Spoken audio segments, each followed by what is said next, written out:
Full with a lot of students.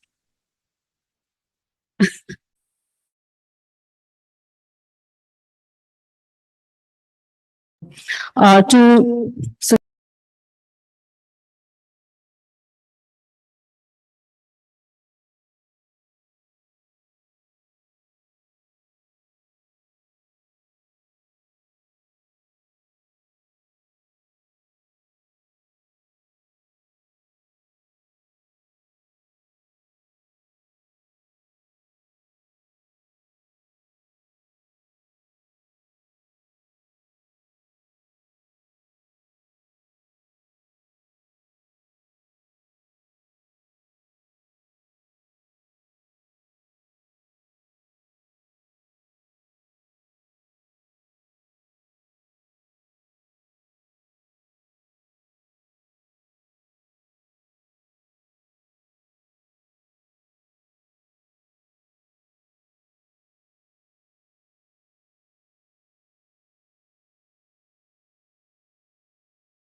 we remain quite small, although we've been working with a variety of people with a small enrollment of 300 and a few faculty members.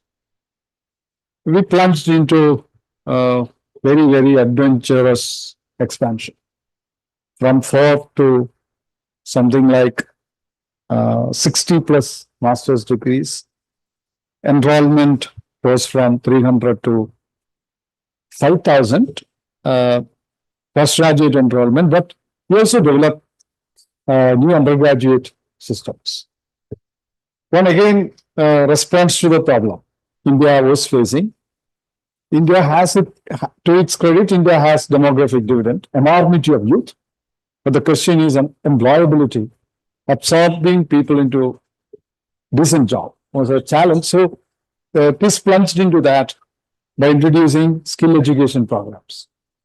Our skill education has a gross enrollment of more than 10,000 now, spread across India in 18 distinct verticals. So this is an ecology that consists of close to 60 sustainable development goal aligned master's degrees, 4 to 5 UG streams in areas like social sciences, social work, and analytics and sustainability studies, and skill education.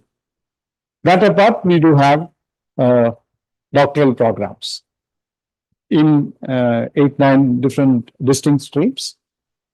This exists in distinct 3 agroclimatic zones. One is western along the Arabian Sea with a rainfall of 2,500 millimeters annual rainfall. That's Mumbai metropolis. Another is Tuljapur and Hyderabad on Deccan Plateau with less than 1,000 millimeter rain, semi-arid, and Guwahati along the Brahmaputras. That gets 2 monsoons, 2 seasons of monsoons. So different agroclimatics, and that's where we are.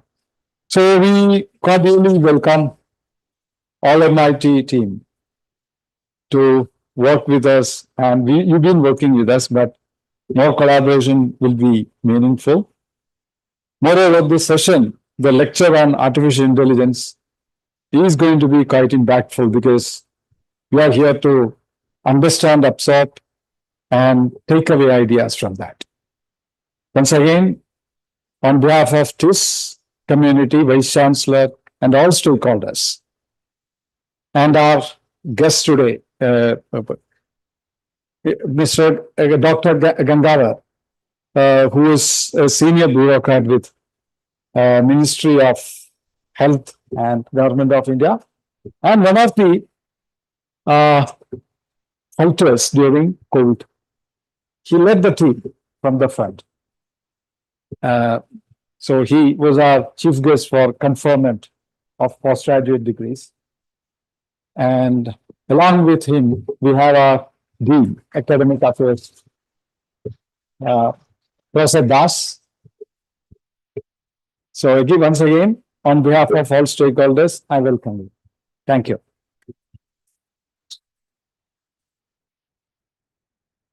We'll request Professor Paul to felicitate Professor Cynthia and Professor Vijay Kumar, and also Mr. Anurag Pratap, Capgemini, who is a partner with CETE and the event as well.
Thank you so much, Professor Paul. Before I introduce Professor Cynthia Breazeal and let her start the talk, a very short introduction to Center of Excellence in Teacher Education.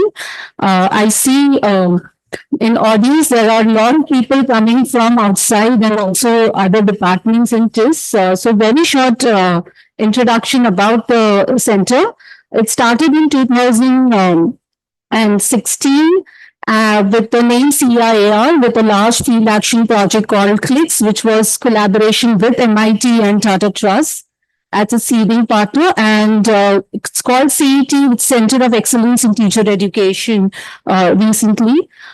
Some of the academic programs that CET hosts are MA in Education, PhD in Education, B.Ed, M.Ed in Education, and very recently last year we launched MA in Education and Technology with our experience of last 8 years in education technology.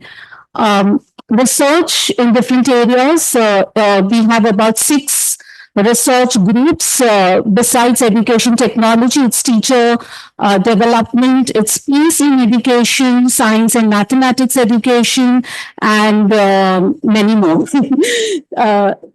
Rachna is the center at CET, which does a lot of activities for teachers and for community, for students in different areas, demonstrating pedagogy and activity-based learning in schools.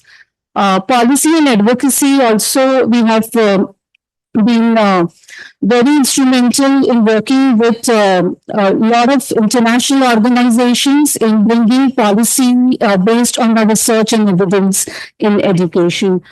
So I think we can keep going. Yeah, in the area of education technology, this is what our programs look like since 2015. With different partners, starting from few states in India and now also moving into South Asian geographies and also Africa and Global South. Yeah, can keep going. These are some of the accolades that we have over time in education technology, UNESCO Hamdan Prize, and also for teacher effectiveness. And I think we will soon update the website with all this information. With research in education technology, we are looking at, especially in secondary education, looking at gender and education technology, constructivist teaching and learning with technology, TPD at scale, and technology playing an enabling role in scale. Research in a lot of tools, for example, a large project that we are working with Telangana government, which is looking at interactive flat panels and its impact. A lot of impact evaluation, and slowly we are also looking at evaluations and assessment in higher education. Yeah, keep going. I think I'm going to stop here. Yeah, MA in Education Technology program. If those who are interested can even check our website and get information. This is a flexible delivery 1-year master's program. These are some of the areas that we have been thinking about, and we have started a little bit of work which looks at AI in education, and it includes assisted technologies, also core curriculum integration, and I think what we are now also looking at with CBSE coming with AI curriculum and Atal Tinkering Lab looking at it, MIT with Day of AI, we would also be looking at comparison across this global and national curriculums in AI and see what is the impact and contextualization. Yeah. So I'll stop here and I will very quickly introduce Professor Cynthia Breazeal. Dr. Cynthia Breazeal, Professor of Media Arts and Sciences at MIT. She founded and directs the Personal Robots Group at the Media Lab. Also is the MIT Dean for Digital Learning, a leader of MIT Open Learning, and the director of the MIT-wide Initiative on Responsible AI for Social Empowerment in Education.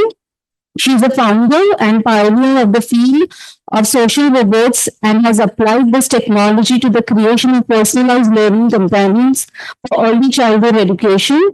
Within ways, she pioneers an impact-driven approach to AI education for K-12 and workforce with a focus on equity and DEI goals. She is also a recipient of Forbes Award 50 over 50 innovation for her immense contribution. I would also like to introduce Professor M.S. Vijay Kumar, and actually I will let him set the stage for this for a talk by Cynthia. Sorry, just forgot. Dr. Vijay Kumar is an educator, researcher, and leader in the field of educational technology with over 26 years of experience at MIT. He has held various key positions, including senior advisor to the VP of Open Layer and founding executive director of the Abdul Latif Jameel World Education Lab, which is called JWorld. He has contributed significantly to projects like Open Knowledge Initiative and the Connected Learning Initiative, receiving recognition such as the UNESCO King Hamdan bin Isa Al Khalifa Prize. There is very big profile for Vijay that I have, but I'm going to just cut it out and only talk about what I want to talk. Dr. Kumar's dedication to advancing educational equity and quality is evident in his diverse experiences, research contribution, and advisory roles for prestigious organizations like the World Health Organization, Smithsonian, and the UNESCO. Very importantly, when we launched our education in technology master's program, he also served as an advisory for that program, and he continues to advise CETE in the area of education technology and TPD at scale. His educational background includes a doctorate in education from the University of Massachusetts Amherst and a distinguished alumnus award from the Indian Institute of Technology, Madras. I will stop here and let him take over from here. Thank you so much. Thank you, Amina, for that very over the top introduction. I forgot to say, hold on, good guy, but that's okay. Now, I have not much to say. I mean, we are here, because of Cynthia and the initiative that she's launched, and because we see its implications for transforming education, certainly in India, but certainly and hopefully put out a model to serve the world. But it always, we had, I'm still recovering and gushing from that a session that we had prior to this, where the presentation about the birth of AI, which I hope some portions of which she will report, really set the stage for a very, very rich, robust, dare I say, inconclusive discussion on the possibilities and for here, but it certainly set the target.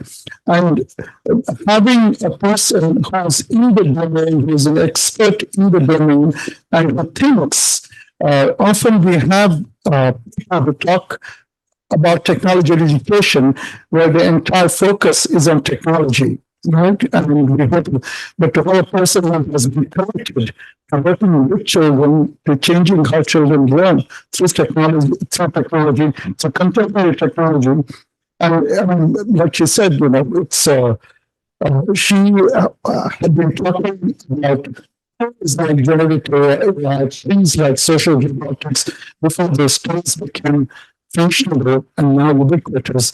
So it's really, I think, a treat for us all, including us, every time I listen to her, I learn something new, to get some that will set the context for why why we would like to do that. AI, learn a little about AI's possibilities for education, particularly in the primary and secondary sectors, but not limited to that, and see how it will allow us to think about the possibilities for this very, very potential impactful program, which is the DFAI. So, Cynthia, all your accolades have been mentioned. One of the things that happened to us at MIT is to have, I've been with Open Learning since its launch. But one of the very interesting things that happened for me particularly was the fact that she came to lead digital learning at MIT. So having someone with technology chops who also cares about education to have come and lead an education, which in some sense is not a school of education, but is a proxy for the school of education, is something remarkable. With that, I'll turn it over to you.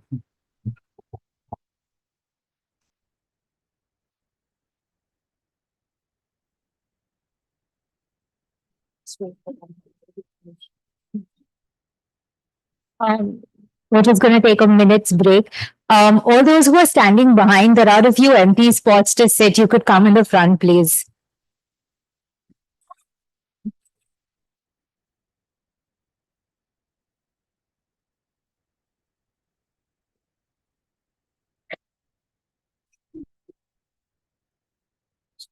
ये audio करना है क्या?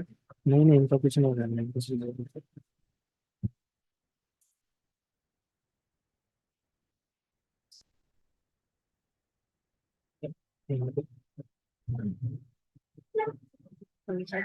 Just a minute.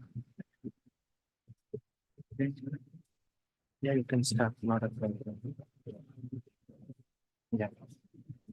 Later, I will help you with the song. Okay. Great.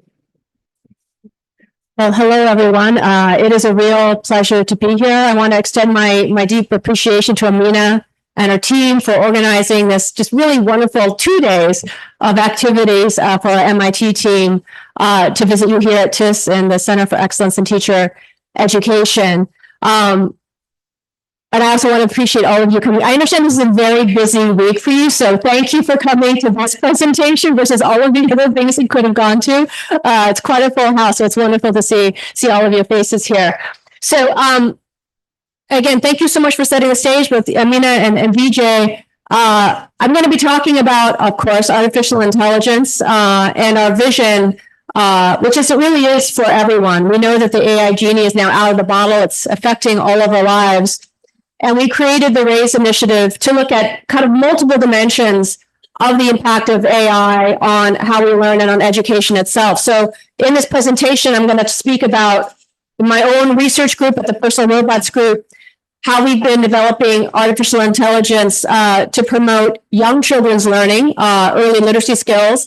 I learned today that this is also an area of significant concern here in India.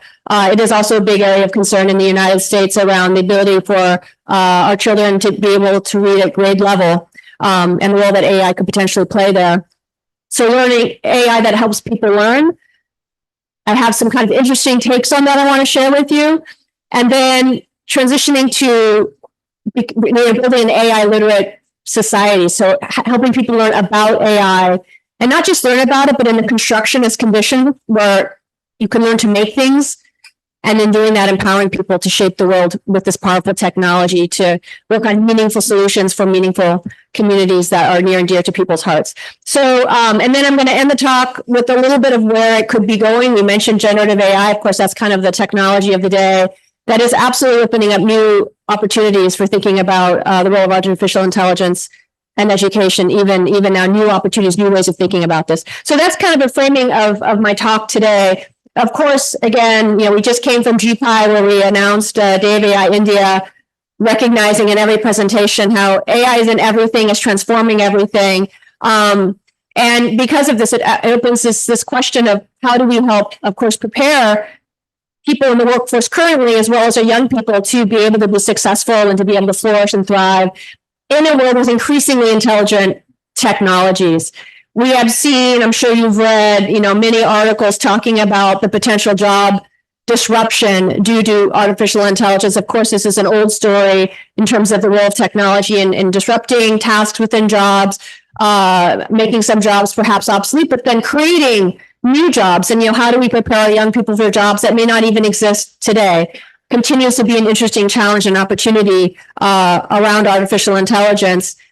And now I think with all the conversation around AI policy and regulation, it's been a bit of a long time coming. We were aware of the ethical implications of artificial intelligence as it started becoming increasingly ubiquitous. People were able to use it in a variety of digital services and applications and technologies, and seeing the negative unintended consequences of this technology, particularly as it came to things like bias, intellectual property, appropriate levels of trust, even relationship with AI has been getting a lot of news attention. So the responsible design, the responsible use of AI has become a very important topic. And so AI has been radically transforming at a very rapid pace what it now means to be digitally literate, what it now means to be a digital citizen.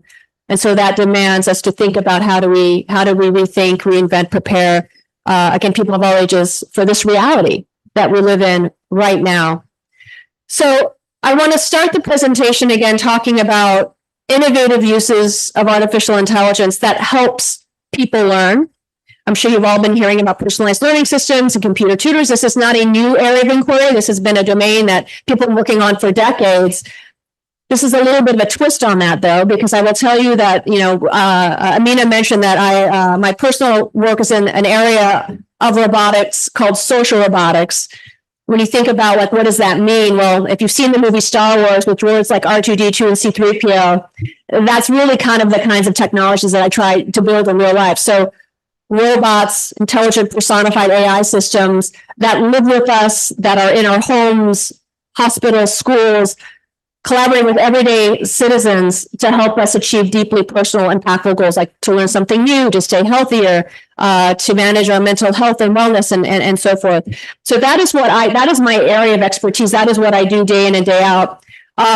We started to look at different important applications for social robotics, and we came upon early childhood education as a key application area. So in the United States, literacy is a huge problem. When you think about a developed country like the United States, way too many of our students are not reading at grade level today. Far too many of our students, like 60% of American students, like high school students, do not read at what is considered a proficient level. And when you think about all the opportunities in STEM careers, if you can't read proficiently, those careers aren't even accessible to you. So this was a very kind of sobering moment for me about 10 years ago when I realized, literacy was so fundamental and such an unmet need, again, even in a country like the United States. So these are just some statistics on the slide for what it means in the United States in terms of, there's a huge disparity in social economic class, lower social economic class children. Many of them do not enter kindergarten ready to learn. And if you don't even enter kindergarten ready to learn, it is very difficult to catch up. And so you just see the disparity of challenge and successful educational careers and the lifelong consequence if you do not receive a high quality early childhood curriculum, being ready to learn at kindergarten, plus the tremendous upside if you do. So this was a very, again, kind of sobering recognition I made like a decade ago when I started looking at this domain. And of course, COVID has made this even more challenging, particularly for young children, because they couldn't even go to school. Young children learn through social interaction. They don't learn through typing and reading, which you might be able to do for older students. You're not going to sit in front of a Zoom call for hours, like maybe you could do with older students. It's a very different kind of way that young children learn. So when you think about innovative technologies, you need to design them to meet the needs and the ways of which, again, children learn at that stage of development, which was a tremendous technical challenge, AI challenge, to create systems that could actually do that, which is why we chose it as well. So not only the big societal need, but how it would force us to advance the social and emotional intelligence of AI systems to support that kind of level of engagement and collaboration, to support those deeper human outcomes. So we chose it also for a technical reason as well as a societal impact reason.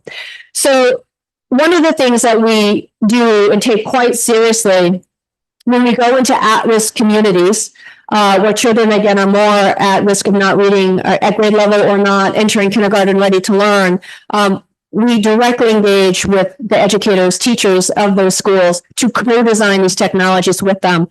In the past, I would say, as Vijay, kind of highlighted, the old methodology of building a technology and just getting it out there and assuming it's going to be adopted or even work. We've learned many, many, many examples of where that completely fails.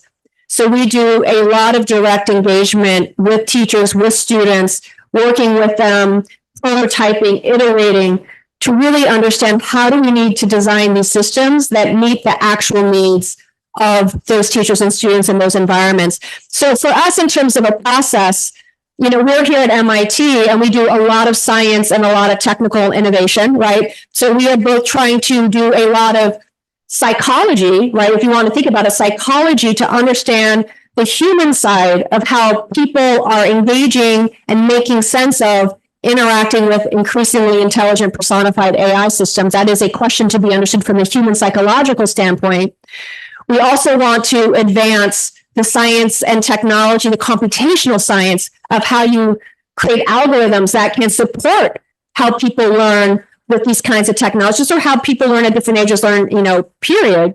And then also, the human-centered design, the experiential design. How do you need to create the right experiences that allow children, that allow teachers, that allow parents to engage with this technology in a way that really supports how they learn, how they behave, how they think. With that, when you start to add machine learning, when you start to add personalization, you're almost inviting AI to be part of that design team, because as people are interacting with these technologies, we do a lot of reinforcement learning. The system itself is adapting to each individual in terms of not only the content, the pedagogical aspects of the technology, but even how to engage interpersonally with that person, how to support their emotional engagement better over time. There's no one size solution fits all. Educators know this. Each child is different personality, different way to motivate. How do you create an AI system that can also adapt and personalize to each child to maximize their learning outcome is really important. And then again, we do this in the context of stakeholders, where we try to understand from the educator standpoint as well, what does this technology need to be and do for you, so that it helps you in your practice, so that you are motivated and understands the value that this technology is bringing for you. I can tell you, when we first started doing this work, of course, the knee-jerk reaction for educators was, you are trying to replace me. And we assured them that is not what this is about. This is not the role of AI that we envision.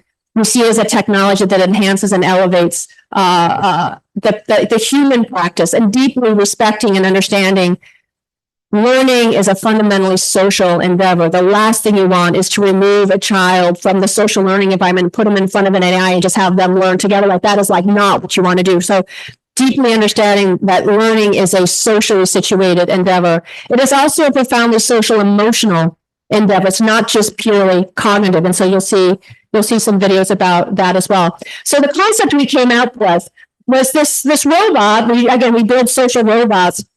It's not a tutor. It's not an expert tutor that's trying to compete in some sense with the teacher. It is a learning companion. And in fact, it is a peer-like learning companion. We had done, a lot of review around different models of learning. And peer learning is actually an incredibly powerful form of how children learn from each other. And, by doing that, teachers understood, you're not trying to replace me, right? Clearly, I'm still the teacher. I'm still, the ones who's, conveying a lot of knowledge and facilitation and tutoring and mentoring and stuff. But the robot is actually more of a practice partner, which is really, really important, because if you're going to learn these skills like literacy skills, children need a lot of practice, right? And now to, kind of close the COVID gap, I'd argue it has to be beyond the classroom. It needs to go to the home and other contexts as well. So social robot learning companion as a practice partner was the key concept here. Modeling peer-to-peer interactions. It's a social context, and you'll see the embodiment of the robot invites interpersonal group interactions, which again is very important for young children. There's a social and emotional aspect to that that's important to preserve as well. Children not only are learning, academic skills, they're learning interpersonal skills as well. And we don't want the technology to impede or interfere with that. So we wanted to continue to support this kind of socially situated learning environment. You mentioned the importance of personalization. We find that that's incredibly important. And then here you can see a picture of, say, the social robot in the classroom, how a teacher can sit with a child, with a friend, a peer looking onwards. Like, this is the kind of learning environment where we're trying to understand, how does learning happen in the context of a classroom, and how does it make sense to integrate this technology in the context of the classroom that really makes sense. And again, for young children, I'd say people for all ages, but certainly for young children, the social and emotional aspects of learning is really important to get right. So a lot of our algorithmic technological advances have been around precisely that, the social and emotional experience of learning, as well as the personalization of that, looking at both in school and home use. Because for children, parents play a tremendously important role. What you do at home, it plays a tremendously important role in how children learn. So it's not just school. You got to think about the school and home context as well. So I'm just going to show you a video now of, this is one of our older robots, playing educational games that we have designed at MIT with young children. So, when you're learning language and literacy skills, there's a whole suite of skills a child actually needs to acquire in order to learn to read. So there's decoding, and there's phoneme awareness, there's vocabulary building, there's fluency reading, there's many, many skills. We've actually developed a whole suite of apps that are robots can actually play with children where they really play the game as a pure like companion. Everything the child does to manipulate the game, the robot can do the same thing. But then there's the social, supportive, empathetic presence of the robot for the child. So in the United States, there's a program called a Read to Rover program. So this is where children actually that are struggling to learn to read actually read to a dog, because the dog is an empathetically attentive, appreciative presence that allows children to relax and learn to read. So in some sense, this robot, it's almost like this pet-like companion for them, right? Again, not competing with the teacher, but this other, I call it the Disney sidekick, this other kind of friendly, empathetic presence that children almost see as more as like a pet, which brings this different kind of comfort and safety and the sense of not being judged if you make a mistake. So you're more willing to try things out, right? So it's a different kind of relationship is my point. It is a interesting and different kind of relationship when you combine the peer-like interaction with the companion animal relationship that you're going to see in this video. So I'm just going to play it and I'm going to just highlight some really provocative things that you see in this video, which are even surprising to us. So first, I'm just going to play the video. This is one of the games. It's called Word Quest. So it's inspired by the game I Spy. So there's a challenge word that the game gives. In this case, the challenge word is lavender. And you'll see the little girl kind of is familiar with the word, but doesn't quite remember what it means. And the child and the robot take turns panning through these scenes, identifying things that are purple, that match the color lavender. So that's the challenge task. And so you can see the back and forth between the child taking her turn and how the robot interacts with her, and then how the robot takes its turn, where the robot is deciding, when should I be giving knowledge, information to the child to help them learn, versus when should I be setting back and letting the child express what they know. So there's kind of this pure, like, sometimes I know more than my friend, sometimes I know less, and it's this dynamic that helps propel the child's learning. So here's the video. Do I need to just hit play here?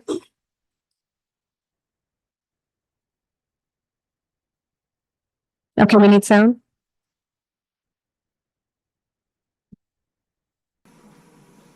Okay, there you go. The word was Okay.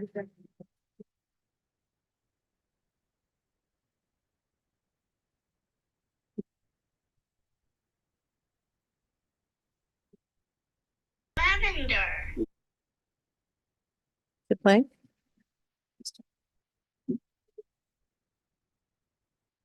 What are we trying to find? We are trying to find lavender color stuff. Okay.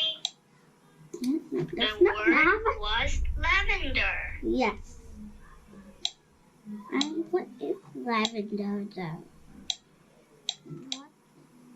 So again, she makes a choice here. Jumping. It's a girl jumping in a car. I'm sure you will do better next time. I believe in you. So you can see she's a little upset she made a mistake. Robot's turn. Encourages her and does that nonverbal behavior to bring her in. Lavender is purple. Yes. So now it gives information. Like my friend loves lavender. Now it's actually the robot's turn. But you look at the social interpersonal engagement here, the touch. It's a very different kind of learning experience with technology than sitting behind a computer or a tablet. The flower is purple. Yes. It has the color lavender. So another thing that was really powerful about this moment, I don't know if you caught it, but when the little girl made the mistake, the robot said, I believe in you. It's okay. And often the robot actually demonstrates a growth mindset, which is really important. If you make mistakes, that's okay. That's how we learn. And then at the end, you'll hear very clearly, when I made the choice, the little girl said back to the robot, I believe in you. So this whole social, like, peers learn all kinds of things from each other, not just knowledge and skills, but behaviors and attitudes. And we've seen when children interact with a robot that demonstrates greater curiosity, lo and behold, they start to demonstrate more curiosity. When they interact with a robot that demonstrates a growth mindset, lo and behold, they start to demonstrate more growth mindset. We've seen this phenomena again and again. We call this social emulation. Very natural when we see children interacting. I guess what's provocative here is you're seeing it happen now with a social robot when the robot is designed in the right way. So the punchline is we have been able to show through randomized controlled trials significant increases in vocabulary scores between a personalized robot, even over a non-personalized robot over a fixed curriculum, but that over pure classroom instruction. So we're seeing an elevation in learning outcomes with this technology. We're able to show the greater social emotional engagement with a personalized system. We talked about the social emulation. And what we see is this relationship that the stronger the personalization is for the student, the more that they identify in terms of social relationship. We actually measure the kind of social relationship of children with the robot. That also is correlated with enhanced learning outcomes. So again, the relational, the social, the cognitive, all coming together to enhance children's learning. So we're discovering a lot about how children learn with this kind of technology that I think is leading to new insights and new provocative ways of thinking about what is the experience of how children or people of all ages learn with this technology that's very different from, again, tablets and phones and so forth. Just quickly, we also have deeply come to appreciate the role that the home environment and parents play. So we understood this before the pandemic. During the pandemic, it became even that much more critical. So we also bring robots into the home context, and we try to understand how the robot can be essentially a social catalyst to help parents and children have richer interactions around story sharing. Because the more that a parent's engaged, the more that they show positive effect for their children in sharing stories and developing these skills, it motivates the child as well. So just to say, we're thinking a lot about not just the child, but the child and parent together. Because again, the richer the conversations parents have with children promotes learning and vocabulary and conceptual growth as well. So just again, how can AI in the home support parents as well in kind of provocative different ways is also important. Now I just want to show a video. We're all hearing about generative AI, and even that is causing us to open up the possibilities of the richness and flexibility of how our robots can engage young children. So we've been developing robots that can do dialogic storytelling around, stories that are chosen by curriculum in the schools. In the past, it's been pretty limited just because it's been hard to recognize young children's speech, and it's been hard, therefore, to have a very kind of open-ended language generation system to answer any question the child might ask of the story. Now with generative AI and large language models, we're starting to be able to really open the flexibility of these systems. So I'm going to just show you a couple demonstrations. This is not with young children yet, it's with members of my team, but it shows you kind of where this is going. We're going to start to do deployments with this with children this year. But again, it's just dialogic storytelling with large language models. So here's a story. We have a system where it's digitized. I think I remember something with beads. Can you tell me the rest? You can ask a question about the story. You're right about the beads. They are part of the doll's decoration. The robot can give hints. But let's focus on what the whole doll is made from. It's a type of soft material. It's trying to provoke a key word, a vocabulary word. It says buckskin. So buckskin is that key word. And another follow-up question, what kind of animals that come from? Buckskin comes from a deer, which is a kind of animal that lives in the forest. Now he's giving another hint. From the soft skin of a deer. And they can answer it. So here's another story for little pigs. Classic story. I think it's made out of cakes. That sounds delicious. Unfortunately, this is just showing a playful aspect. The first pig built his house out of straw. More open-ended. What would you use to build your house out of? That's an interesting question. I think I'd build my house out of solar panels so that I can power my home with renewable energy. Wow, that's very smart. It is smart, right? Thank you, large language models. We never could have done that before. Again, so that just gives you a sneak peek of where it's going. Again, we know that dialogic storytelling is a really important way that children learn literacy and language skills. So now I'm going to shift. I talked, a little bit about how we're kind of pushing the envelope in AI that helps people learn in ways you might not have thought about before, in a really critical domain of early literacy. Now I want to flip and talk about how do we help children learn about AI because of this world that we're living in.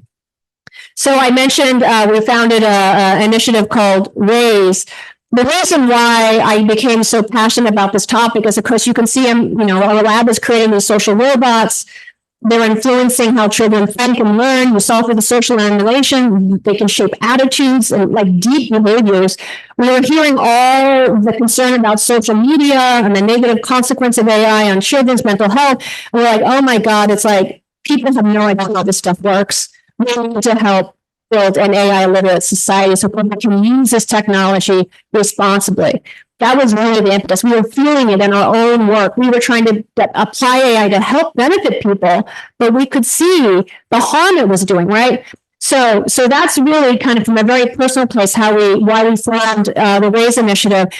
And it's really about trying to rethink and reinvent how languages, but particularly in our work, children can not only learn about AI, but learn these other critical skills like empathy and teamwork and critical thinking and creative expression and feeling empowered so that they can make things that matter to them with this technology. So as they grow up, they're going to be the ones changing the world with this technology. We want them to be ethical, responsible designers as well. So that was the motivation. So our tagline is AI is for everyone, and we really do mean that. I can tell you there's been a lot of curriculum even today for K-12 AI literacy that has favored computer science oriented students, but AI is affecting everything. So it's really important that everyone become AI literate. So our approach is really any teacher, any student. So the kind of three key things that we address when we say AI literacy, first, we want to demystify how AI works, like how it actually works. There's a lot of confusion in the media. It sounds like it's magic. It's not. It's a technology. People design it. We want them to understand how it actually works and how to design it responsibly. We think it's really important that people be able to use it responsibly and have an informed voice of how they want it integrated in society. Very, very important. And then the last one, again, is we want to design our learning experiences in a way that children can actually learn by making, learn by building. We are, MIT very much comes from the constructionist tradition. By doing that, children grow up with a sense of empowerment, with a sense of self-actualization, with a sense of confidence that they can actually harness this technology to make the world a better place for them and for the people they care about. And that's really important as well. And we know that right now, the field of AI is not particularly diverse or inclusive. We've got to really change that also, because AI, it is for everyone. We want everyone to be able to shape it as well. So when we look at our curriculum approach, obviously there is still core things around computational thinking that are woven into our materials. Within the field of AI literacy, it's a brand new emerging area, but there's an international community of academics who've identified the big 5 ideas of AI and a set of kind of learning recommendations around that for all grade bands from kindergarten to 12th grade. And that also informs kind of the curricular objectives that we've designed in our materials. But the big 5 ideas quickly are perception, how machines learn to see, learn to hear, representation and reasoning, machine learning, which I'm sure you've heard quite a lot about, natural interaction, and not just natural interaction, but human AI collaboration, as we increasingly need to be able to work with and leverage these increasingly intelligent machines. And then the social impact, whether it's positive or negative, to really be able to help students think through that. And then we also do a lot of work in ethical or responsible human-centered design. So we put children in the designer seat in a lot of our activities where they learn by making, learn by building, learn through teamwork, learn by critical thinking and problem solving with state-of-the-art AI technologies that we put into very friendly, kind of student-friendly coding environments. Our curriculum is multidisciplinary. I think one of the great things about artificial intelligence is because it's affecting everything, it becomes this nice thread that we can start to stitch through problem solving and critical thinking across disciplines. And as you know, a lot of the big challenges we face are deeply multidisciplinary problems. So we want to help children start to think beyond the silos of academic subjects into weaving these thoughts together through the things that they make. What are the multiple discipline perspectives we want them to go through?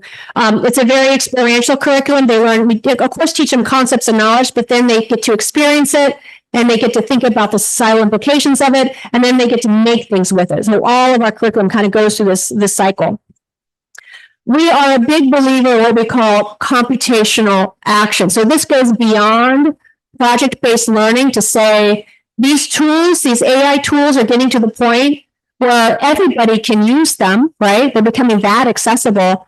So we want to empower students to leverage these technologies to build things that actually matter, that actually have an impact in their community. They can actually build working apps on mobile devices that their friends and family can use, right? So responsible design for computational action. We can tell you that when students actually make something that makes a difference to somebody else, it is super empowering and super motivating for their learning and engagement. So computational action is a really big principle of what we do. And again, to support that, we develop really innovative tools, technologies, coding platforms like Scratch. We have an AI sandbox playground that we've designed for Raise. MIT App Inventor, again, is a block-based coding language that allows millions of kids all over the world already build working applications for Android and iOS platforms. We've done things for the Alexa platform, et cetera, et cetera. So again, ways for children to make things that other people can use and can make a difference in their lives. So, and we're research, we're MIT, we're a research initiative. So through all of this, right, through this innovative curriculum and these innovative tools, we're really trying to understand some really fundamental things about AI literacy, right? So what kinds of understanding and what kinds of grades can children gain from our materials or just in general? What are the most effective curriculum and teacher training approaches? We're trying to be really innovative, bring much more kind of learning through making into our curriculum, multidisciplinary thinking into our curriculum. That's, I think, different than a lot of more traditional approaches. How do we help us prepare young people to be AI literate, empowered citizens? That's really fundamental. And how does learning about AI and the sense of empowerment transform themselves? How do they think about themselves, their future, their careers? This is also really important. And, there's other skills beyond technical skills, right? There's very human-centered skills, teamwork, collaboration, empathy, ethics, that we also want to have a well-rounded, holistic student when they go through our curriculum. We've developed a lot of materials, like hundreds and hundreds of hours of curriculum of different ranks and different formats, ranging from a day of AI, which I'm going to talk about next, which is short format, which is going global very rapidly, to literally multi-year project-based learning curriculum. So everything you could imagine, you can come to our website and you can explore it. But I think the place to start, which we're getting a lot of success around, has been the Day of AI, because it is the quick, gentle introduction around, I would say, much more on how AI is affecting what it means to be digitally literate and a digital citizen for all teachers, for all students. So again, we are here to launch the Day of AI India. And you can see from the slide, we already have a number of terrific collaborators to share in this vision of bringing AI literacy to students in India. I can tell you the Day of AI, it is going global in a way that has been surprising even to us. But we're very, very excited to be here and to be collaborating to think about how to localize and adapt these materials to the context here. So the Day of AI, again, as I mentioned, it's for all K-12 students. It really focuses on in-classroom learning. There's been a lot of materials that MIT has developed for outside the classroom that students tend to self-select. If you really want to reach all students, you really want to think about how to empower teachers in this experience. I talked about what AI literacy is. That's what the curriculum is about. Short format. So it's not a full semester curriculum. It's like a day. If you kind of focused on only doing that, often teachers will divide it into multiple class sessions. We really empower teachers to do it as much as they want in any kind of sequence that they want. But it's all about, again, creative design, critical thinking, reflective discussion. But the short format, I think, is what's made a lot of teachers willing to try it with a lot of success. It's free. It's all the materials we create are Creative Commons. We offer free professional development. Our goal is just to make this accessible for people to be able to adapt and use as they choose in their context. And as part of that, equity and inclusion is a big interest of ours. I've talked a lot about the plugged activities, the kind of innovative ways of learning through making. We also have a lot of what we call unplugged activities, technology lessons that don't require a computer at all. And that's because we want to make sure that no matter kind of where you are in the world, no matter how technology resourced you are, no matter how technology comfortable you are, there is something in this curriculum that you feel you can meaningfully offer to your students. So we think quite a lot about that. We have developed a lot of Day of AI modules in the short format curriculum, and we continue to expand it every year. This year, we're going to do one on AI and climate. It's a really important topic. Last year, we created a ChatGPT curriculum because we saw how much concern and excitement and confusion there was, particularly with teachers, around GPT in the classroom. So we can be very agile and we can create these new curriculum that we think is really important and offers a different lens for children to think about AI. The White House in the United States released an AI Blueprint Bill of Rights curriculum. We adapted that and did one for kids to think through AI and policy. And right now, there's a lot of conversation happening all around the world about what is AI policy and AI regulation. We designed a curriculum that allowed children to think about that for themselves as children. What are their rights in a world of AI, right? So that doesn't involve any technology at all. So again, a wide range of technologies, concepts, applications, societal implications in what we've created. We really think quite a lot about how do we empower teachers. So again, I mentioned all the materials are free. They're all there. You can download them. And then we invite teachers to modify them however they choose to fit their classroom and their context. We firmly believe teachers know their classroom is the best. In our professional development materials, we talk them through how they can modify and customize our curriculum to their classroom.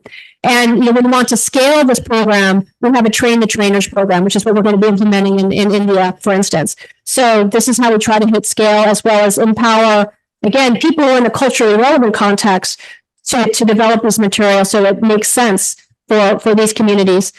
When we started this, we assumed that most of teachers would be high school teachers who would be looking at this curriculum. We have continued to be surprised year after year that all grades, teachers from all grades, are pretty evenly interested in learning about AI literacy. So this is a huge opportunity as well.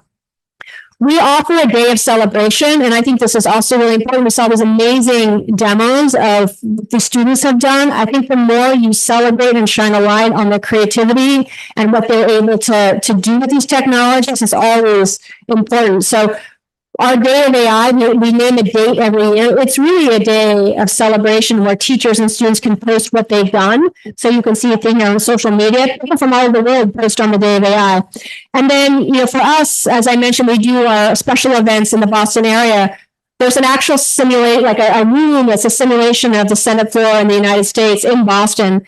And we invited students to come in and actually debate an AI Bill of Rights in that space where they can play the role of senators. The kids loved it. Okay. So thinking about really creative experiences and events is also a really great way to bring Day of AI to your community. Quickly, for impact, as I mentioned, we're going faster than we thought. In 2023, we had over 10,000 educators from over 113 countries register for Day of AI. We had a collaborator, a foundation, translate all of our materials to Spanish. They're with a Chilean foundation. In 2 months, they had over 3,000 registrations. So spreading like crazy. In the United States, we have a big diversity and inclusion emphasis. So the fact that 31% Title I schools are basically underserved, under-resourced communities are using Day of AI is a great statistic for us. So, and we're already in all 50 states. So again, spreading very, very rapidly. Some quick highlights. We do a lot of research and evaluation on what we're doing so that we can learn and understand and improve the materials. Just 2 things I wanted to highlight here. So we send surveys out to teachers and we ask them, what was your experience around the professional development materials?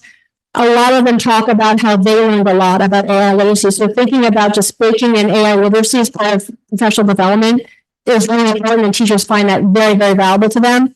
And then, we look at student engagement and learning. When teachers talk about the change in fear versus optimism, fear versus empowerment of their students, we see this huge shift from 23% to 77% in children's feeling more empowered after going through the Day of AI curriculum. So after a short format curriculum, this is a huge shift in a way that I think is really important for young people to feel, again, they can shape their future with technology. There's a reason they should learn about it because they can actually make and do things with it that matter. So, when we engage with organizations to bring this to other regions in the world, we rely on those organizations to localize and translate the curriculum because your communities better than we do. We think that's really important. I mentioned the Train the Trainer program. We are very interested in creating new curriculum modules in collaboration to make sure that what we're creating is of global relevance. I mentioned we're doing a climate curriculum now because we know that's a topic that is globally relevant. We talked about the Day of AI celebration event. We have a video series that highlights diverse people, diverse industry, diverse roles. We encourage people to create their versions of it so students can see how people in their communities are using these technologies, what roles, what jobs are available to them. And then, we're starting to have very early conversations about what would this mean, potentially being elements of international curriculum, which would be amazing. So again, that hasn't happened yet, but it is definitely a conversation that's happening. And then we engage in global research to understand, again, the impact of it. Again, this is just, our list of collaborators is continuing to grow. And, I think one of the benefits that we bring as MIT is we are constantly updating our curriculum. So it's not a one and done. We're always updating with new tools and technologies because the field is moving very fast. As I mentioned, we're expanding it to other topics. We're interested in working with others to understand what topics are relevant to them. In the Philippines, for instance, they're very interested in AI and smart manufacturing curriculum. That could be really cool to develop with them. So new topics. We are starting to appreciate the importance of bringing AI literacy to parents. Parents don't understand AI. That can be met with a lot of fear. So we're starting to develop materials for as I mentioned, teachers, but also parents so that they feel more comfortable having their children learn about it. And we're getting interest in saying it's not just for kids. Can we bring this to a global workforce as well? So early conversations about the application for that too. And as I mentioned, a lot of shared research. So we talked about how AI helps people learn in early literacy in kind of provocative new ways. We talked about Day of AI and AI literacy programs to bring AI literacy to a global audience. And this last part of my talk, I want to touch a little bit more on like where are things going. And of course, the topic that everybody's talking about today is generative AI and this very provocative question of what happens when AI starts to become creative. It used to be assumed that that's only what people did. And now you're seeing these very provocative outputs and applications of AI where, well, it's starting to be able to produce original outputs that are of value to people. So that is a provocative new era of how we work with AI systems. So, there've been, before generative AI, there were already analyses of, what are the kinds of jobs or skills where you would see the most disruption of AI. Before that was, the argument was the more routinized skills would be the jobs that would be disrupted the most. With generative AI, well, maybe it's not just the routinized skills that are going to be disrupted. It's kind of maybe going to change this curve a bit. But I think still we want to really design these technologies that work with people, right? That people can harness generative AI to enhance our critical thinking, our creativity, our problem solving, right? We don't want to push that off on AIs. We should always maintain that because we're the ones with ethical judgment, right? A lot of more appreciation and ability for people to work in teams and social skills. So a lot of the classic things of 21st century learning skills that we thought were important before, they are still really, really important, even as AI is becoming more capable and more flexible. These things are not changing. It's really about, there's been a quote, it's not that AI is going to replace, people are not going to lose their jobs to AI, people are going to lose their jobs to people who can harness AI to do their work better, right? So we really want to think about that empowerment with these technologies. We've seen the impact of ChatGPT. I'm sure many of you are familiar with that. So the ability to be able to do a wide range of language-based tasks from summarization to writing essays to poems and so forth. So this is creating a lot of excitement and concern on people whose job is to create text in a lot of different ways. We are seeing it being used across all kinds of digital media. So, images, logos, music, voice, creating personas and characters for marketing and so forth. We're seeing it apply widely across what are considered creative industries, movies and so forth. And then provocatively, we're seeing it be applied to applications beyond the screen into the real world. So we're seeing it being generated to coding, to medicine, and being able to be more predictive, to be able to take images of radiology plots and be able to make them super high resolution to detect features in there that the original documents may not have, being able to discover new pharmaceuticals, the list goes on and on and on. So the creative process, the creative problem solving is definitely an area that is going to be able to benefit from these tools if we design them in the right way. And so there's been a lot of, media concern, job replacement. Again, what does this mean? Eric Brynjolfsson is a professor at Stanford University who makes this point. I think it's very important, which is, automating labor, empowering people ultimately locks, or just automating labor, replacing people automatically locks less value than automating people to create something new. So again, it's the point that AI should not ever be designed to replace people. It should be designed to enhance and augment us, because that's where you're going to open a new opportunity, new value. That should be really the focus.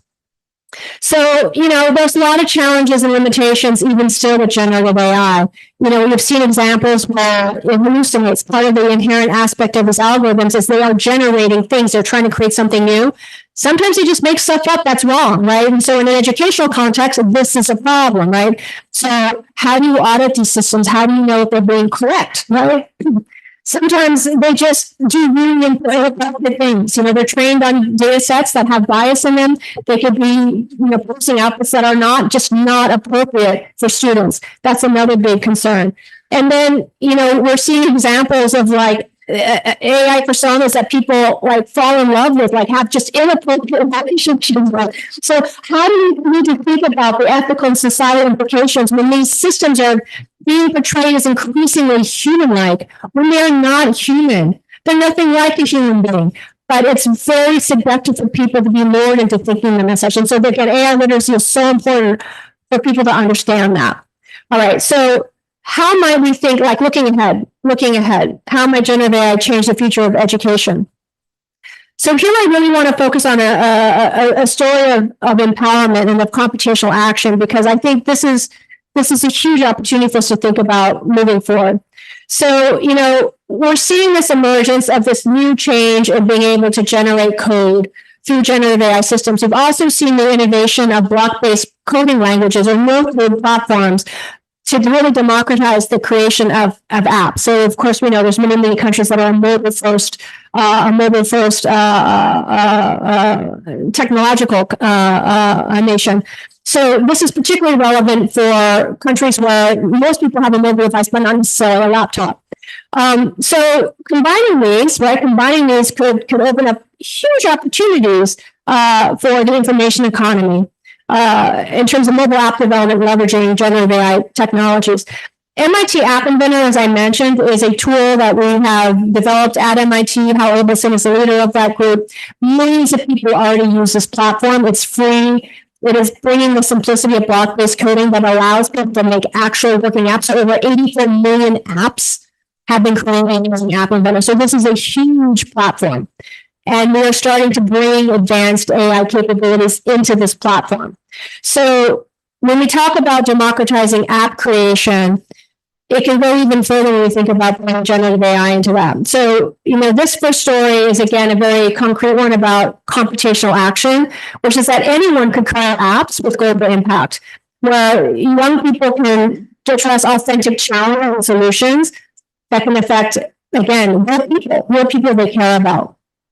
So this is a story of the use of App Inventor through a program called Technovation of Aslam and Davavi, where there was a team of girls who went through this Technovation program. They learned App Inventor, and they decided to create an app that was all about scheduling when to go to the community watering center, because often it's the girls who need to go fetch the water for the family. They talked about having to wait for hours. Sometimes there can be fights, arguments that happen. So they literally built an app that allowed people to schedule when they go to the community water center, and it made a huge difference in their community. So again, here's a story of and these girls are middle school age girls who made a working Android app that the community used that makes a real difference, not just for themselves, but for the other people who need to do this task. So again, a very crisp example, but just showing anyone, really anyone can do this now. So now what? Now, when we think about ChatGPT and the ability to generate code and the ability to understand language, there's this opportunity to think about coding directly on the device with your voice. And that could open up a whole opportunity for a whole different category of people being able to create mobile applications. So I'm going to show a video. It's called Appling, and creating apps by talking. So this is using an Alexa right now, but you can imagine we're working towards having this happen directly on the phone itself. But this demonstration shows the concept by leveraging an Alexa device. We all know coding a software application is complex and requires time and experience. But what if instead anyone could make an app simply by talking to the computer? With Aptly, brought to you by the MIT App Inventor team, all you need to do is speak. It's as simple as describing what you want your app to do. Tell App Inventor I want to make an app. Please give me a name for the app you want to make. Call the app, translate. Please describe the app you want to make. Make an app that translates English text into one of 5 selected languages when a button is pressed. Let me see what I can make for you. Then, both the app name and description are populated into the code generator window. And with just the click of a button, my natural language description is transformed into a fully functional app. Just like any App Inventor app, I can navigate to the block screen and make any customizations or changes I would like. In fact, editing apps with Aptly is simple. Just describe the change you want to make, like adding Japanese to the list of languages, and Aptly will update the designer and blocks editor accordingly. I can now translate from English to Spanish with ease. Building off the low-code, no-code movement, Aptly fundamentally changes the idea of what it means to create an app. Through the development of Aptly for App Inventor, we hope to enable and inspire anyone and everyone to make apps, regardless of their coding experience. So, what will you create with Aptly? All right, so that's Aptly. We're starting to augment it with image generation technology, so being able to have it generate an image of a lion in front of a scene, et cetera, to bring into our artwork for the applications. We're looking at data science applications as well, so we're continuing to expand the platform. So there's a lot of research questions around, like, this is a really cool idea. There's a lot of questions in terms of how do you really design this in a way that's going to be, again, really empowering for students. How does it change how we think about teaching computer science? How does it change how we think about teaching computational thinking? These are really important questions for us as educators. If this becomes kind of a reality of how people can create mobile applications. So again, many research questions are posed by this book as well that we're digging into. So I guess to conclude, I want to go through kind of a set of design guidelines, and these are things that we do, and we would definitely advocate that these are good best practices. I've talked about throughout this work, it's really important to do iterative in-context co-design with stakeholders. That is the way you get to educational interventions and content that people actually do want to use and make sense for them. It's important not just to develop academic skills, but helping students learn skills and mindsets and attitudes. I think is also really important, particularly when we talk about diversity and inclusion. It's really important to design socially and emotionally engaging experiences. As I said before, learning is a deeply social endeavor. You want to support the human social learning part of that experience. And AI needs to fit into that, right? It's also really important to empower teachers. And I think this should be integral to their professional development as these new tools and technologies and literacies are dominating, the globe. We really believe again in cultivating responsible student agency, and that's responsible student agency. So they grow up feeling they're empowered to make the world a better place. That really drives and motivates their learning. We do that through hands-on, socially meaningful creative experiences. And again, as I mentioned, one of the big believers in this idea of computational action, and we are at a point in time when we can do this because these tools are that accessible now. Because young people can make things that can really make a difference in the community. And so how do we think about learning experiences that empower them to do that? So, as my kind of concluding thought here is just to recognize that now is really the time to think about how AI should be responsible in education for higher learning quality, better learning outcomes, increased equity and inclusion, for affordability and upward mobility and opportunity for all. And it's a very exciting time to be working in this field. Thank you.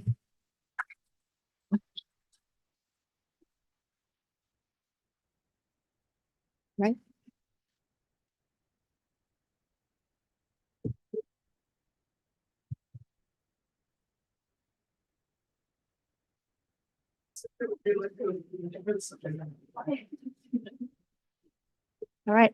And now I'm very pleased to introduce my phenomenal PhD student, Safina Ali. She's going to be talking about work she's been doing around curriculum, the generative AI for young people.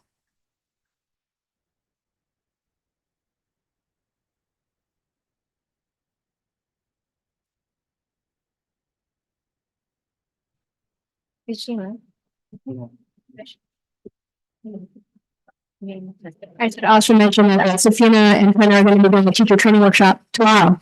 So this is sneak peek as well.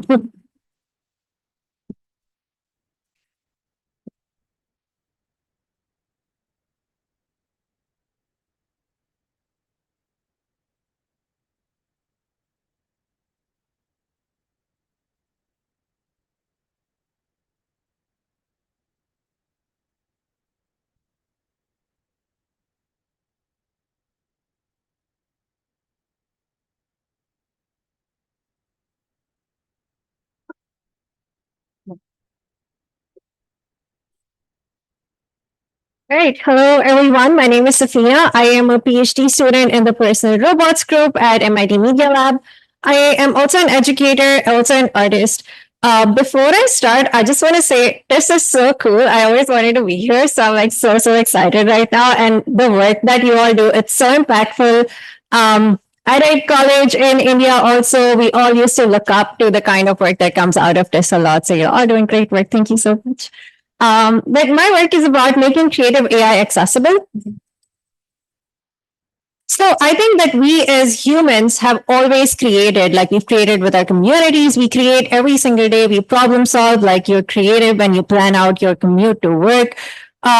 Communities, when they move from one place to another, they create, they hack. So this entire like notion that, oh, hacker culture or making culture is limited to people who can program, like people who can make physical things, that's a very limited understanding of creativity. I think we as humans have always been creative and have been creating in our communities. So when I see a new tool that has the capability to help humans create, be more creative, be more expressive, my first thought is wanting it to be more inclusive, for it to be more equitable.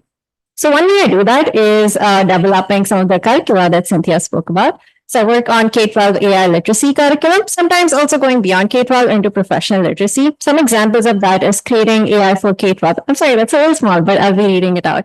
Where we speak to K-12 students, so elementary schoolers, middle schoolers, high schoolers, kindergartners about what AI is, what it can do, and how you can create art with it. And then also talking about the ethical implications, like how AI can be harmful. How can you recognize some harmful things of AI existing on social media?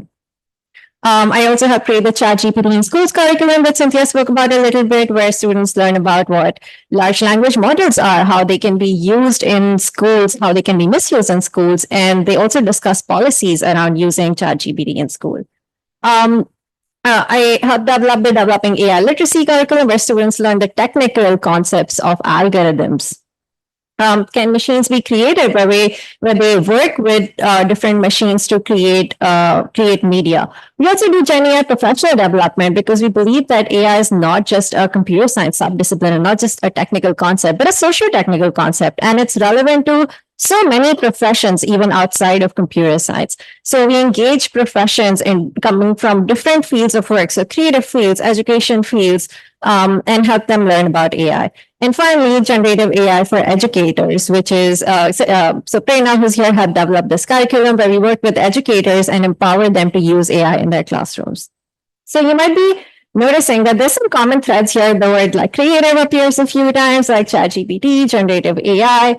And this has been a common thread through all of my work because I believe that it's not just important for students to be AI literate, but also develop human skills such as creativity. So AI is a powerful medium of creation. Like we all already know that there's a lot that you can do. You can imagine, you can share your work, you can collaborate with others. It's being used in so many creative fields now, like architecture, 3D design, arts. Our curriculum focus a lot on technical learning of AI concepts. So students learn about how these algorithms work so that when they are being used around them. Students today already use AI around them. It's in their social media apps, the filters that they use have them, auto suggestions, the ads that are being presented to them have AI. So they learn about how these AI algorithms actually work.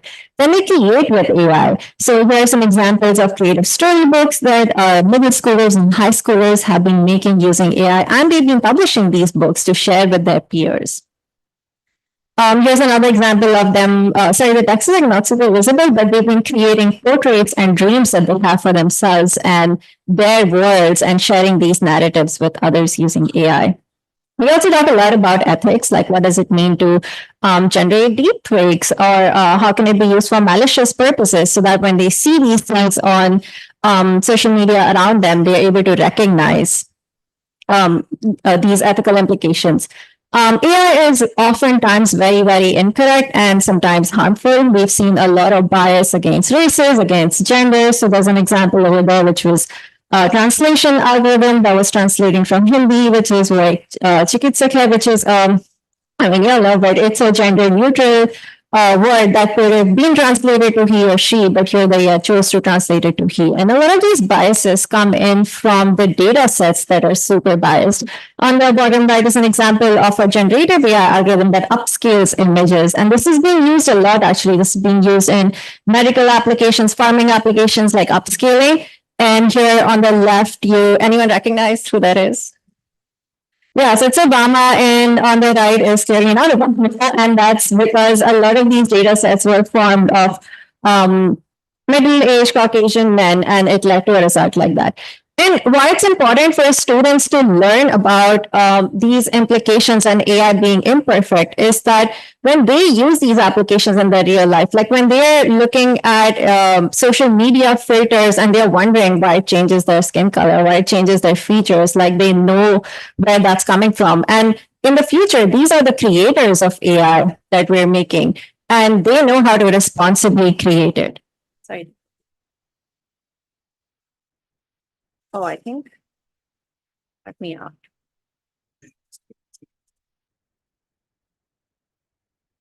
But I can't solve Wi-Fi.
So, if I can just say, while you're fixing that, maybe, the questions, comments for Cynthia.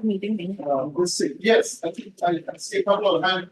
I have to say that one quick comment when I saw the deep fakes that you had. It's not enough to have a real thing. Anyway, go ahead. Thank you for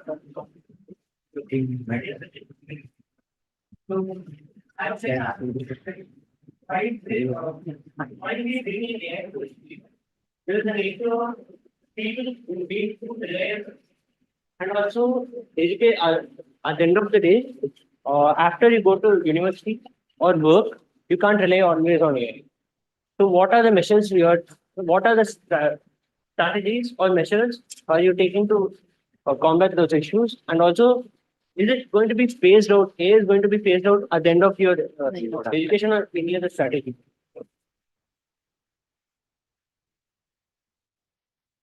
So your question is this going to be phased out or is this going to be a permanent feature in the society? I believe like AI is just a tool. AI is just a tool for the humans, for us humans to be more okay. So I believe AI is just a tool which helps us show our full potential. Like I can't code. For example, I can't code, but I can design websites well. I need someone to help me create websites. So instead of asking someone and paying them, I can just pay half the amount and ask it to create stuff.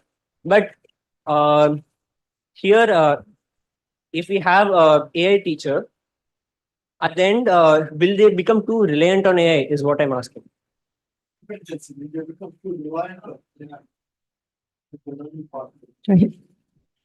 Yeah, so I think your first example is exactly how I motivate what's already happening in AI, which is, yes, when I was a graduate student, you had to be a computer scientist to make a website. The tools have advanced to the point where lots of people can create websites. You just need to be creative and the tools are accessible. That has already happened with AI. And I think that's what I was applying at Amazon. That tool is not stopping anytime soon. So I do think it's important to think about how we can make way more people with different backgrounds being able to use these technologies to create value in a lot of different ways. So I think the trick is, or the question before us, and this is an open conversation, which is, are we trying to design AIs in a way that we can work with to enhance our creativity and our problem solving versus pointing too much to the technology? And this is always a tension, whether it's in education, which is, well, teachers use it too much as a crutch, and so they're not applying their expertise and practice to bring a critique to students. If an AI can do it, I mean, this is a constant, I think, tension that we talk about. The reason why I bring up the Bernolfson slide is just, again, to keep reinforcing, it's our choice. It really is our choice how we want to design these tools. We can design them to augment human creativity if that's what we choose to do. I think what we're saying is don't do that. That's not the right path forward. So we really have to understand, and why we do a lot of work in people understanding the human social psychology of this.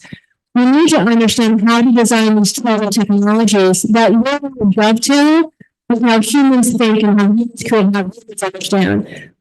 The AIs, like the generative AI I also mentioned, is I think it's a subtle, but it's an important point. Because they use language, our brains, like we are a profoundly social culture, right? When something communicates with us in language, our brains interpret that as being like us. That is a social other like us. We consciously might be able to rationalize, oh, it's actually an AI, it's not language, but our brain is wired to think about it in like us terms. And so now we're moving into this phase, I would argue, for the first time in history, but we're working with a technology that presents itself to be like us, but it's nothing like us. It is really nothing like us, right? So again, this is why AI literacy is so important, and why how to design these tools that we collaborate with is so important to get right. But that is a choice we have to make, to say that is the value proposition of how we're going to try to design tools, and I agree, it is a tool, tools and applications that elevate and enhance our human capacities rather than diminishing the things that I think are really important for people to continue to build primacy on, which is the creativity, the values, all of these kinds of things. But why else people do it? This is a conversation that's going on right now.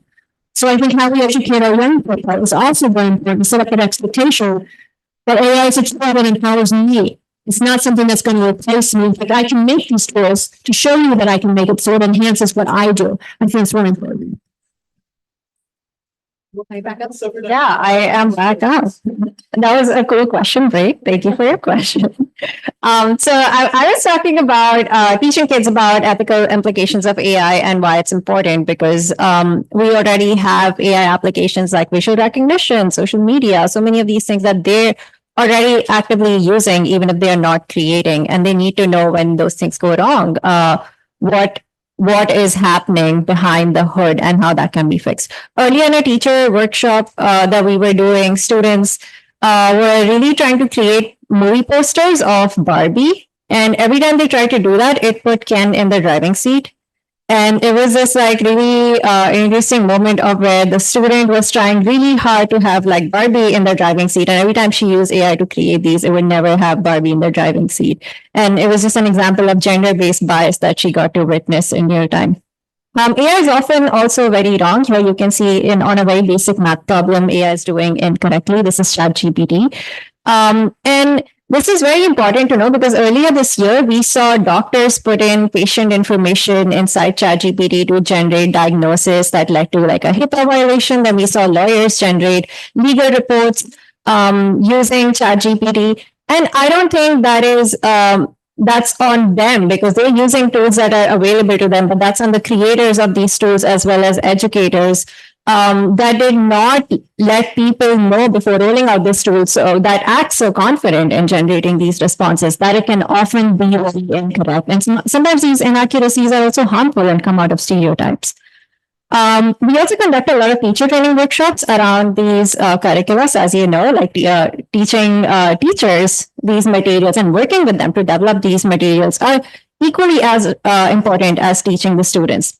So we provide teacher learning resources that Cynthia spoke about for free of cost that are on our Day of AI website. We co-design this curriculum with teachers across the world. So we work with them to translate it not just to their language, but also to their cultural context. When we do project-based learning, students apply it to projects that are relevant to their communities. We localize these curriculums to different communities. We've been providing long-term teaching support. So we stay in contact with these teachers, provide long-term support, debug for them. We also develop a lot of plugged and unplugged activities, interactive tools, and games. So they can teach these in different resourced environments. So high resource environments, low resource environments. It's transition for their students. We have a lot of project-based learning geared towards social impact. So when students create for their communities, they feel really empowered. There are some great examples outside just before this session, if you got to see that. And finally, we empower teachers to use AI for teaching. We have a teacher in India who participated in one of our workshops, and she herself has like made this tool where she just puts in like keywords and comments about how every student did every day. And it automatically generates like a full report using large language models and WhatsApps it to their parents every day. Here's a comment from one of the teachers who was in our workshop who said that rather than using machine learning to complete a program, creative machine learning pushes the boundary of aesthetics, creation, humanity, art, etc., so that we may better understand ourselves. And then students now have a superpower to create, and that is empowering. We've also seen a lot of success in localizing our STEM workshops. So the first one is an AI prototyping workshop in Mexico where students designed a water flow predictor based on past data sets to help reduce water wastage because water flow there changes through time. On the right is a design workshop that we did in Mumbai. This was focused more on design thinking, where this was female students who designed a game for social commentary about, it was called Monopoly. So it was kind of like Monopoly and it goes along as your life goes along. But if you play as a female player versus a male player, like the kind of struggles that you get and the kind of chances like the chance cards in Monopoly that you get are very, very different. So it talks about the struggles of women in the workforce as they go through this business game. I also designed a lot of these social interactive agents like social robots that help children be creative. So not just creating with AI, but I believe that AI can also help children express more creatively. So here you're seeing a child working with the social robot Chibo and creating a story in collaboration with the robot. The robots here offer different kinds of creativity support, such as social emotional support. They provide a safe space for learning. They provide a lot of encouragement for the child to create. And then they also model creativity. So now we have the power to make these robots creative themselves. And what happens when you do that is we see that children try to copy that. So the graphs here are not visible, but basically what's happening is when the robots were more creative and the robots offered more scaffolding, the children were also more creative. So they emulated that. And that was natural and expected because if you think about how children learn, they learn from others in their environment. Like they copy their parents, they copy their peers. So they also copy these robots that they form relationships with.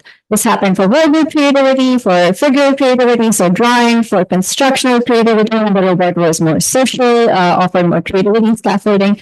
Children were more social. And we see that over time, like children have started to collaborate with these robots, like think of them as someone they can bounce ideas off of, they can get feedback from, they can provide feedback to, and create alongside with them. And all of our data shows that their creativity is enhanced when they do that in multiple modalities of creativity. And now been thinking a lot about how to make these curriculum as well as these robotic applications truly inclusive, like take them to a lot of different communities, languages, genders. We work with students who are displaced to a new place, and what does it mean to provide social emotional learning support to them using AI. And I think that this is really important. Like, I think doing this outreach, like reaching students across the world, like a lot of the work that you all are doing is really, really important, because when you empower students to create, there's this like magic that happens, a confidence that they get where they go out, like make all these tools. I know this because I was one of the students in one of these outreach workshops when I was a high schooler, and that's when I like learned about. Oh, it was about Internet of Things, and that's when I learned about how you can prototype, how you can make things, and got the confidence that I can actually do that, because I used to think of myself more as like a creative and not really as related to the tech. But now I think that, oh, I can actually make these algorithms. I can teach others how to make these algorithms.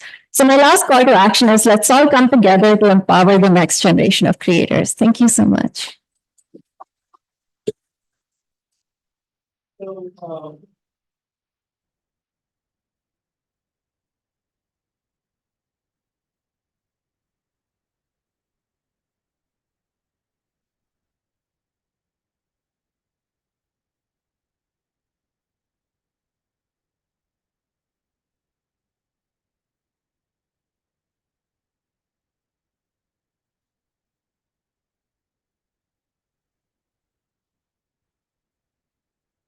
So Cynthia and am I audible?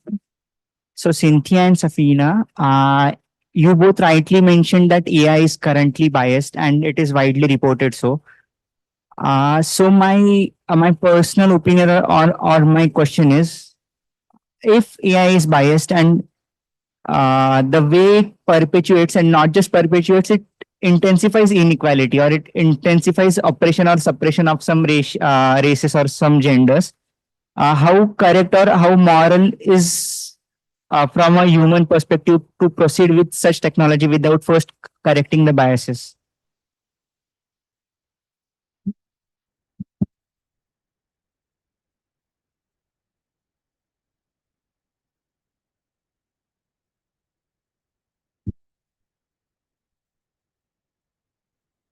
Yeah, I think my question stands again on the same line. That as an educator, I speak from a technical technologist standpoint. That how do you ensure these? First of all, are you creating these modules on existing LLMs, or are you using your own data sets? Like I saw for climate change, you're using a data from UNESCO or UNICEF. So are we leveraging on existing LLMs, or are we trying to create data sets from the scratch so that it's more free of biases? If we are using the initial ones, what are we doing to ensure that it's as in free of inaccuracies and biases? Yeah, that's my question.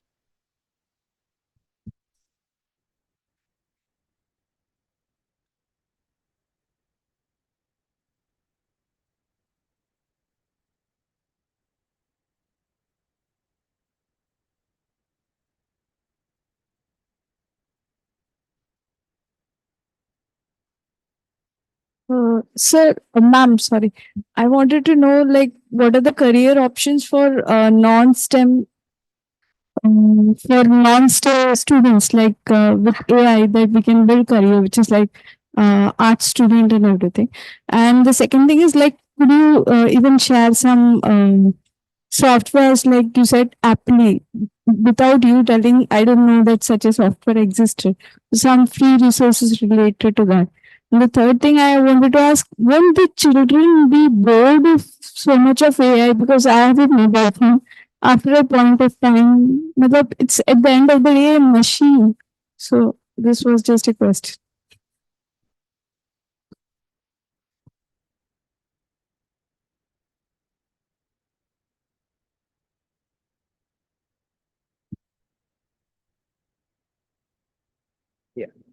Um, Hello, good evening. Um, Professor, during your earlier talk and this one, you've mentioned that one of the ways to go around the, um, I wouldn't say problem, but the issue of diverse contexts is to co-create or co-design with the users. And one of the models that you have demonstrated is MIT as a creator or as a pioneer. You've gone to these end users, user stakeholders, and co-created with them. But we're also talking about scale, such that it reaches a very wide. So my question is, apart from the model that you have demonstrated of MIT sort of leading this initiative, have there been or would there be other models of co-creating or other apparatus in place in which user stakeholders can independently interact and co-create with each other? Thank you. Hello? Okay, can you, I'll address the bias questions. I think you should address the creativity one. And we can talk about the co-design. So, I think there's, when you talk about bias in this machine model, I mean, yes, finally it's like there's recognition that these models are biased in the ways that Safina gave examples and so forth. I think there's the educational teachable moment of that, to teach young people not to overtrust these models is really, really important. I think from a tool developer standpoint, so now flipping that, I would say that there's a lot of interesting AI work in trying to figure out how to make these models less biased. So often, it's very, very expensive to train these what are called foundational models, but then you can build guardrail systems around them, which is effectively what we do, so that it's almost as if these systems within the model are talking to each other. It's kind of funny to think that language has become the internal communication protocol, but to make sure that what comes out of the system is appropriate and grade responsive. So anyway, it is a multifaceted AI software engineering challenge that we often end up doing ourselves to try to put those guardrails around it. And then also we want to empower young people to find their own data sets, to collect their own data sets, to say like, yes, there can be bias in these models, acknowledge that, but you can gather your own data or find different data. And now you understand that bias can exist. So you try to create data sets that don't suffer from that as much, right? So there's teachable moments of that. And then there's what we can do to try to safeguard and put guardrails around what exists. And so these are two approaches that we take in that. Do you want to answer the? Yeah. Let's take a second. There were a couple of things over here.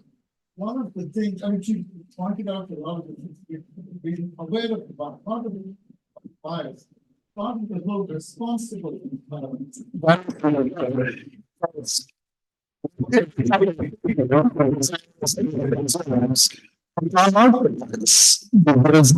this is a bit so solutions to the state objective. So that's one thing. Just important this session, the session, so this year, particular shifts. So this is what CETE is not part of the discussion, but it's not part of the the third point is when we're talking about all the methods of the what and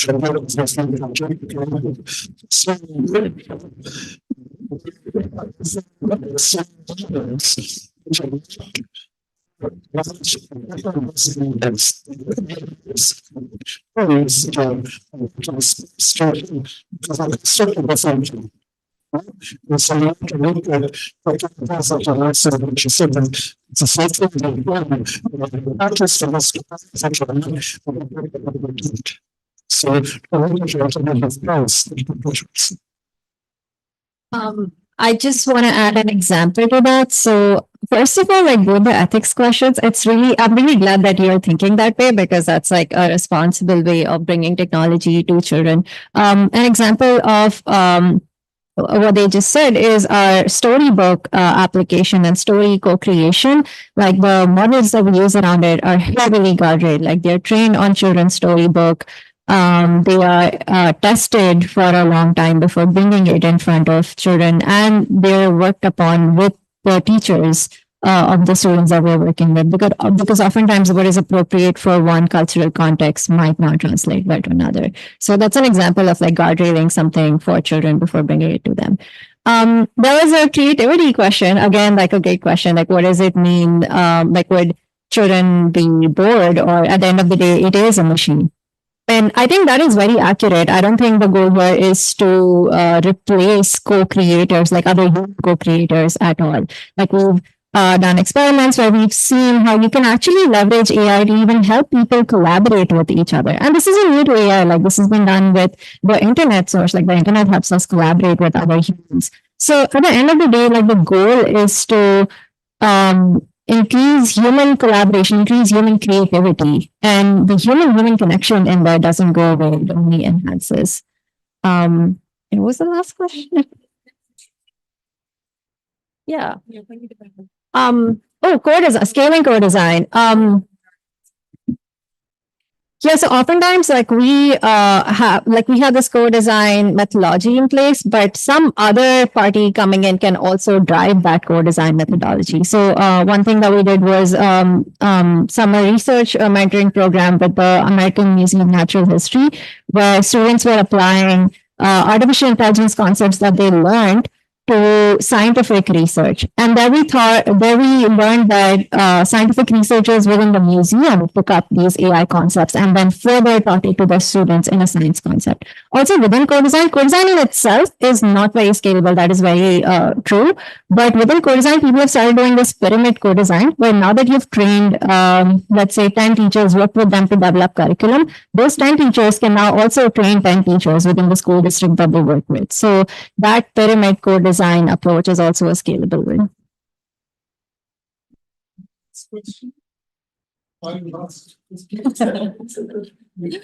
Yeah. Yeah. Am I audible? Yeah. So, I really liked your session, Dr. Cynthia, regarding especially when you actually talked about the incorporating the social as well as the moral support to be given to the kindergarten children while they are actually inculcating the values about that. But what I actually think is that it is also really important to give a human touch, like in the form of expressions, like children at the age of during this point of time where they actually want to explore. So they actually know how to reciprocate on the basis of the external stimuli.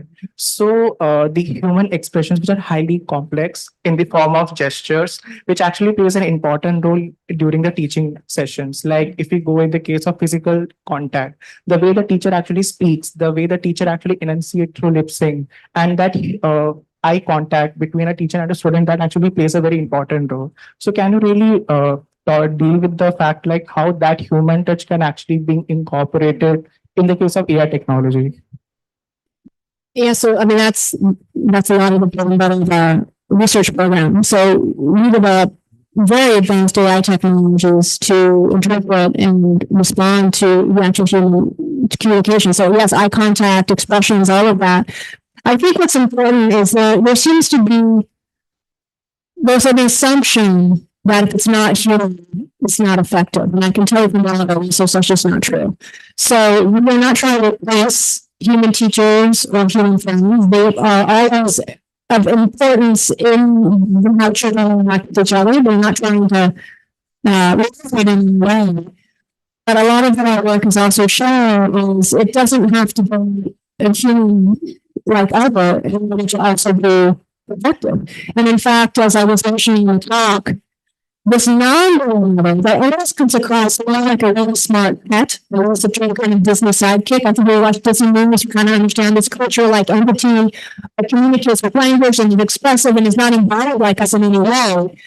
But we can yet have this empathetic, emotional, engaging relationship with it. And I can tell you, we study children's conceptions of that relationship with our robots because we're curious, like, Are they, there's been concern that children will confuse robots to be like their human friends, and therefore robots will replace their relationships. And I can tell you in all of our studies, children are not confused. They distinguish these robot companions from their human friends, and they are not confused. So again, kids are very socially sophisticated. So they are making room for this other kind of relationship, this other kind of entity that has qualities of like an empathetic friend, or motivating ally, that has qualities of a cool internet connected technology device you can ask random question out, and qualities of a pet companion animal. And when you combine those, it creates a different kind of relationship that we've been able to show also has children's values and fulfilling children's learning. They can make mistakes and not feel judged, right? So it's fascinating, right? So that's why so much of our work tries to understand what is the psychological relationship with people with these kinds of technologies, because they're not human and they're never going to be human, right? We're very afraid of that, and even the way we design robots, the robots themselves enforce that as well. So, but we see these really provocative aspects of human social psychology and engagement, like social animation, that also comes into play. So it is a fascinating space. I think again, now that ChatGPT and these large language models have pushed this line of research into this whole other line, I think, of almost urgency. Because as we've said, our brains are wired to try to interact with these entities in this profoundly human social emotional way, and yet these entities are not human, right? And so how to design them so that people can forge an appropriate relationship is very important. And that, we're in the very early stages of grappling with that. But it doesn't have to be human to have benefit. But we do have to think about the responsible design of these technologies because of just understanding the human psychology of engagement around it. So just want to share a fun example that happened recently. So we've been evaluating our creative storytelling with robots thing, where children and robots co-create a story together. So it was very one-on-one, no other child involved in this interaction. What children started to do was they started creating stories to share with their peers because they knew who would be coming in after them. So they made a story that other peer could read. So children are so social. Learning is so social that they, even when you give them these tools, they appropriate it for socializing with their others. It's really very insightful. Thank you. Issues are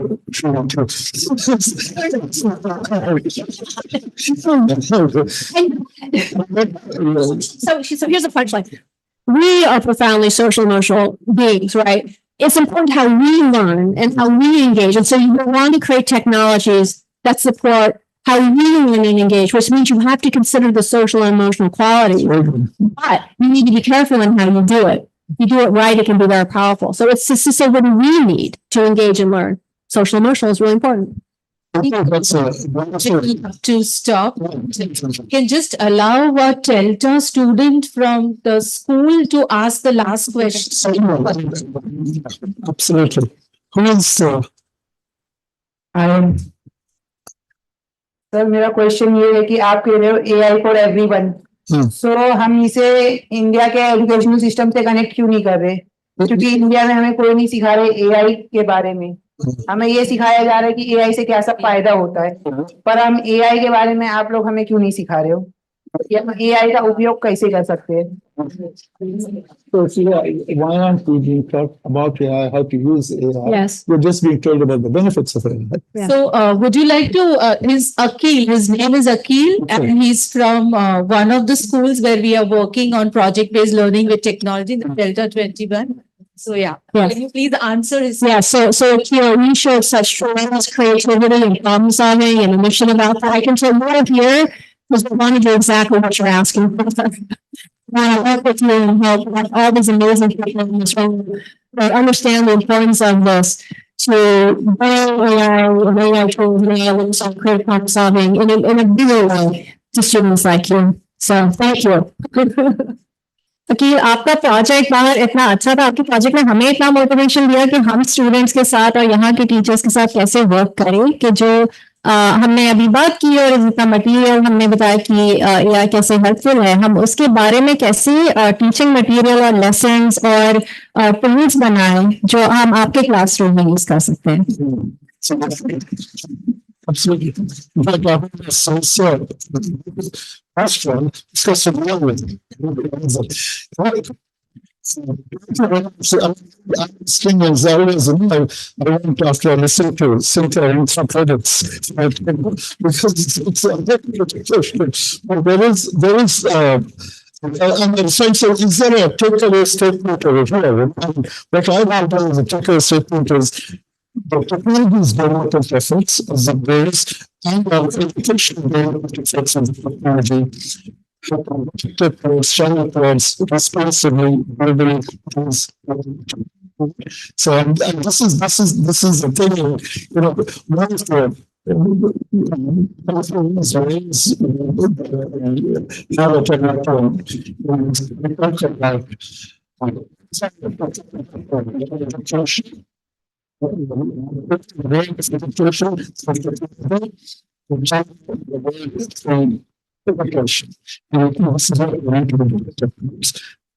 Thank you, Cynthia. Thank you, Sophia.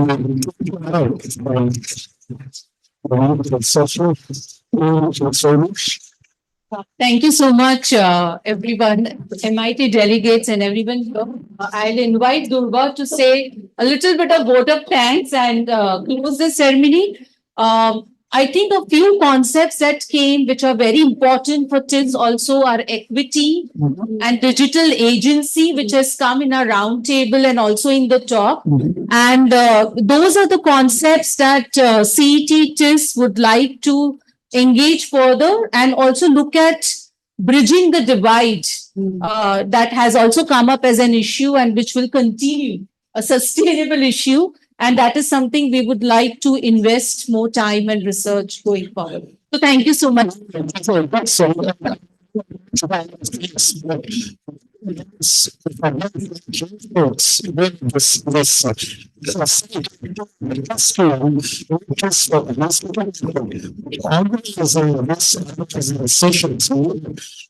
We could run trust us on this. We're really hoping that a future cooperation will get us to a very significant.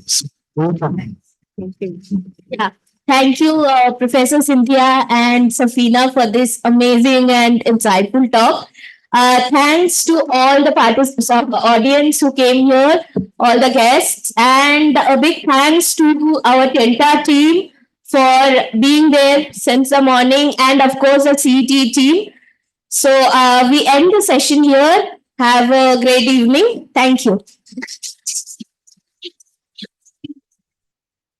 Just an announcement, there is tea outside. Please help yourself. Thank you.